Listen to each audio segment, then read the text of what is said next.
Open work orders can have time, materials, and services charged to them, parts issued to them from the Parts Master module, and job plans filled out. After the fulfillment of necessary work, you should close a work order to prevent further actions from taking place. Based on your workflow requirements, you can perform a two-step close that consists of completing and closing, or a one-step close that consists of just closing.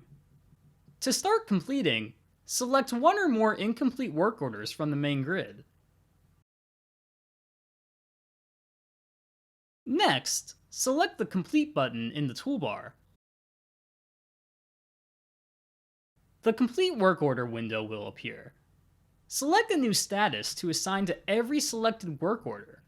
If any of the selected work orders pertain to assets, you can optionally select a status to assign to them as well. If work completion did not take place on the current date, enter the correct date. Finally, select the Complete button to record the completion.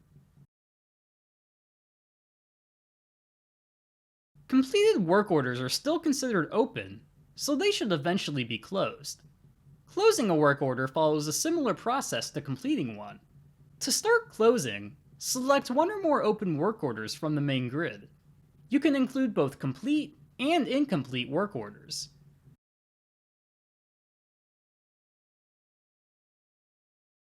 Next, select the Close button in the toolbar. The Close Work Order window will appear. Just like with the Complete Work Order window, select the WO status. You can optionally select an asset status or enter a different close date.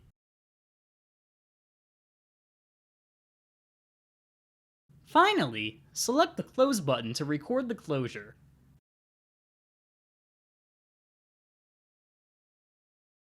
You can also complete and close individual work orders while editing them.